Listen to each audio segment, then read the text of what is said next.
Welcome back to my channel. तो इस video में हम सोशल साइंस की मॉड्यूल के पार्ट 1 और 2 के क्वेश्चन आंसर देखेंगे। सबसे पहले हम ज़्यादा मार्क्स वाले पाठों को कवर करेंगे, उसके बाद हम कम मार्क्स वाले पाठों पर जाएंगे। तो अभी तो मैं पार्ट 1 और 2 का वीडियो डाल रही हूँ, बाद में बाकी पाठों का भी अपलोड कर दूँगी। तो प्लीज़ चैनल को सब्सक्राइब कर लें, हर एक यूट्यूबर की रिक्वेस्ट।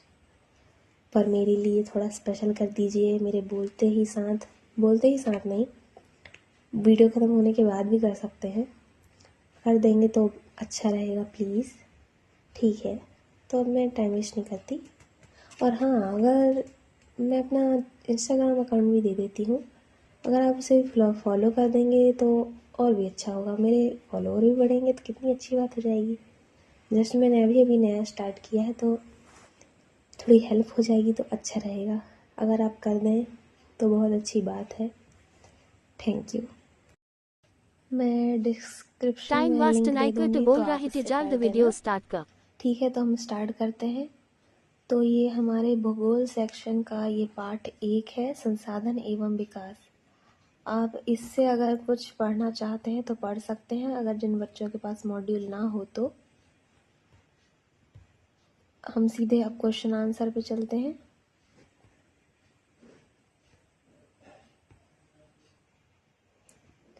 तो ये आ गए हमारे सही विकल्प। तो इसके आप आंसर देख लें। पहले का चट्टानें आएगा, दूसरे का कृषि के लिए अनुपयुक्त, तीसरे का जनसंख्या, चौथे का अजैविक, पांचवे का जलोढ़ मृदा, छठवें का संभाव्य संसाधन, सातवें का 1992, आठवें का जनसंख्या और नौवें का लैटेराइट मृदा। इसके बाद रिक्त स्थान दिया हुआ है। पहले का अजैव, दूसरे का पठार, तीसरे का जलोढ़, चौथे का अजैव और पांचवे का 43%। तीसरा क्वेश्चन है सत्य असत्य। इसमें सभी सत्य हैं और तीसरा बस असत्य है। तीसरे का असत्य लगा लीजिए, बाकी सभी को सही कर लीजिए। चौथा है सही जोड़ी। पहले का बा ऑप्शन आएगा, दूसरे का सा, तीसरे का दा, चौथे का आ और पांचवे का ई।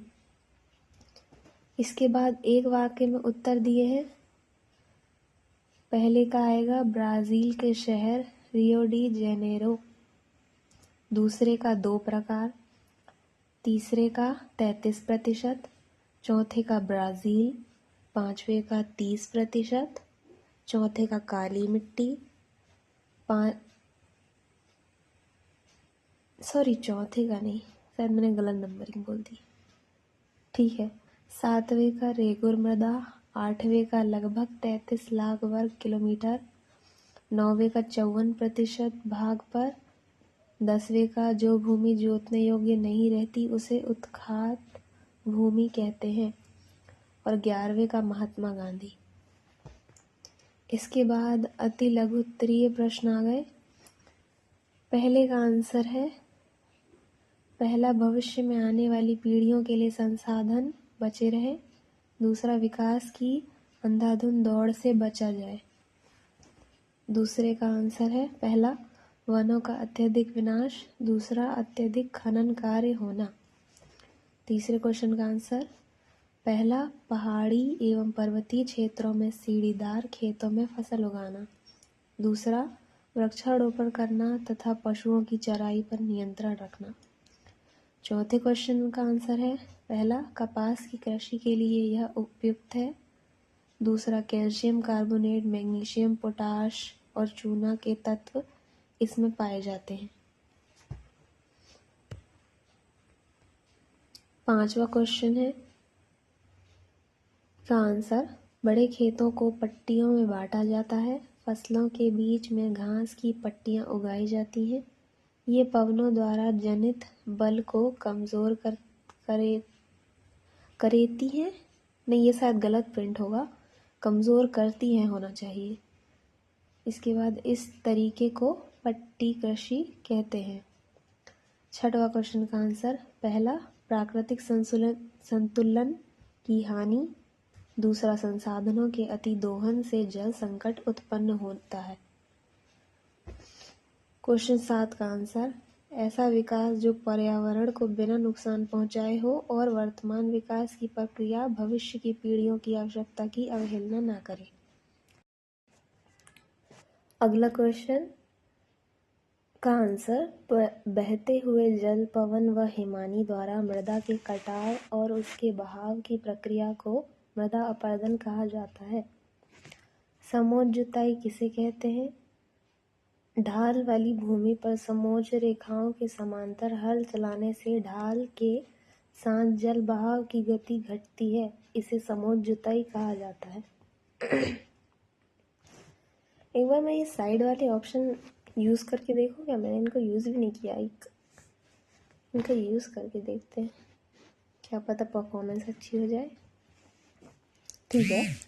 क्वेश्चन 10 का आंसर, पर्यावरण में उपलब्ध प्रत्येक वस्तु जो हमारी आवश्यकता को पूरा करने के लिए प्रयुक्त की जा सकती है और जिसको बनाने के लिए प्रौद्योगिकी उपलब्ध है, एक संसाधन है।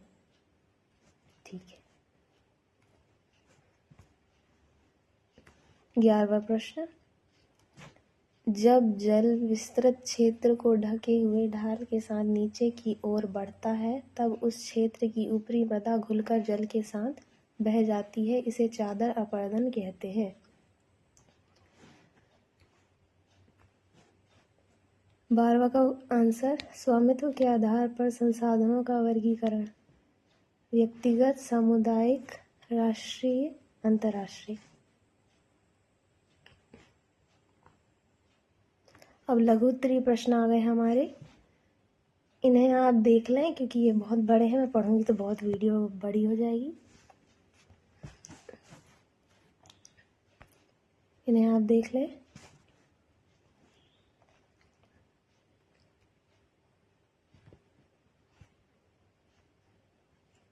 ये है दूसरा क्वेश्चन का आंसर, ये तीसरे का, चौथा, पांचवा, छठवा,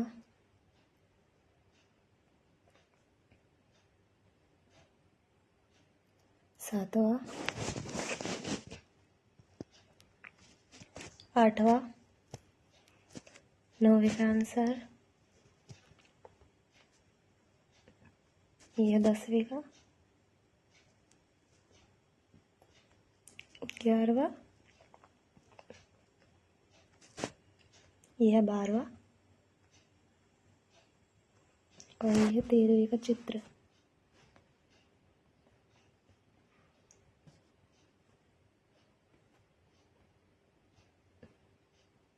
तो अब हमारा अध्याय 1 खत्म होता है और यहाँ से हमारा अध्याय 2 स्टार्ट होता है। आप इसे पढ़ना चाहें तो आप पढ़ सकते हैं।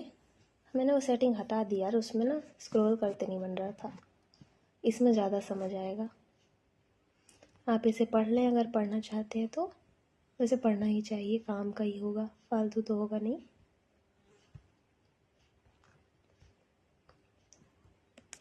और अगर आपको साइंस का भी चाहिए नेक्स्ट तो मुझे बता देना कमेंट्स में, मैं फिर साइंस का भी डालूँगी।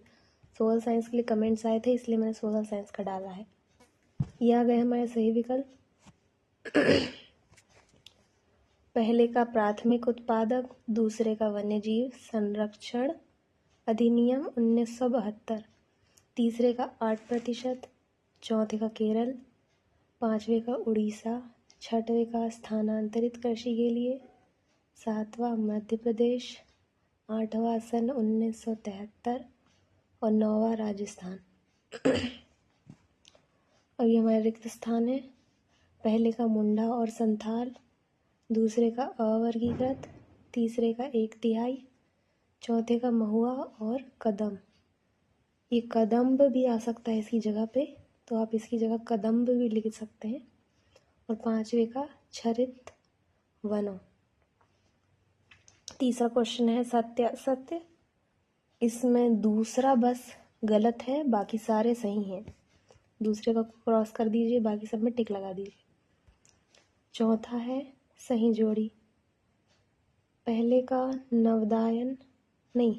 नवदानय, दूसरे का वन कटाई रोकथाम, तीसरे का 1988, चौथे का मध्य प्रदेश, पांचवे का 1972। ये दूसरा वाला है। पहले का उत्तराखंड, दूसरे का पश्चिमी बंगाल, तीसरे का मध्य प्रदेश, चौथे का राजस्थान और पांचवे का असम, छठवा केरल। एक वाक्य में उत्तर। पांचवा क्वेश्चन।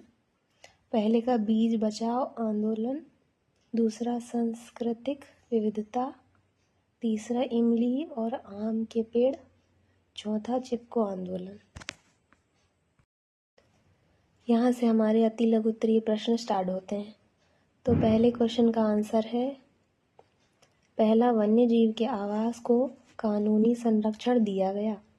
दूसरा, शिकार पर तथा व्यापार पर पूर्ण प्रतिबंध लगाया जाए। दूसरा, पारिस्थितिक तंत्र किसे कहते हैं? उत्तर, भौतिक पर्यावरण और उसमें रहने वाले जीवों के सम्मिलित रूप को पारिस्थितिक तंत्र या पारितंत्र कहते हैं। क्वेश्चन तीसरा, आरक्षित वनों से तात्पर्य है ऐसे वन क्षेत्रों से जो सरकार या अन्य संबंधित संगठन द्वारा वन्य जीवन के संरक्षण और संवर्धन के लिए सुरक्षित रखे जाते हैं। ये वन क्षेत्र आमतौर पर वन्य जीवों के प्राकृतिक आवास होते हैं। चौथा,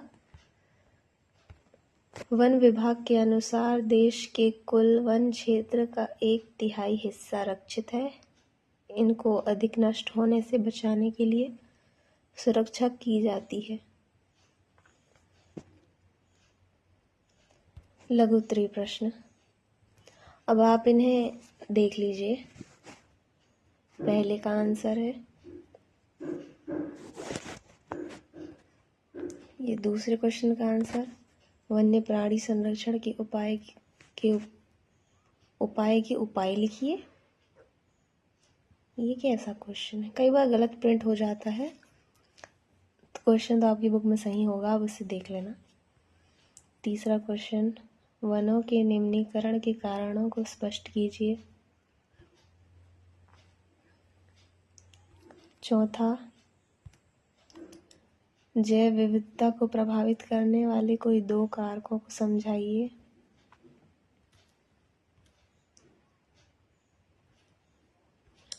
पांचवा, भारत में वन्य जीव संरक्षण अधिनियम 1972 द्वारा वनों की सुरक्षा का क्या प्रावधान है? लिखिए। कितना बड़ा आंसर है इसका।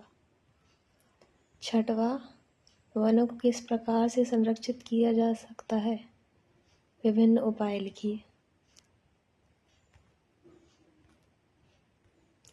ठीक है, तो ये हमारा ख़त्म होता है। तो वीडियो को एंड तक देखने के लिए थैंक यू। वैसे आपके ही काम का होगा अगर आपने वीडियो पर क्लिक किया है तो। वीडियो को अच्छा लगे तो प्लीज़ लाइक कर दें और सब्सक्राइब के लिए तो रिक्वेस्ट कर रखी है। वीडियो को लाइक करो। 1000 हो जाएंगे तो बहुत अच्छी बात हो जाएगी। मुझे जल्दी गोल कंप्लीट करना है। और इंस्टाग्राम का लिंक भी मैंने डिस्क्रिप्शन में दे दिया है, उससे आप प्लीज़ फॉलो कर सकते हैं तो कर दें। ज़बरदस्ती नहीं है वैसे कोई, प्लीज़ करना चाहे तो कर दें। और साइंस का चाहिए होगा तो कमेंट में आप बोल दीजिएगा, कमेंट कर दीजिएगा, मैं फिर साइंस का भी डालूँगी। और नेक्स्ट पार्ट के लिए आपको बाय बाय। नेक्स्ट पार्ट तक बाय बाय। अब अगली वीडियो में मिलेंगे। ठीक है, बाय बाय। Thanks for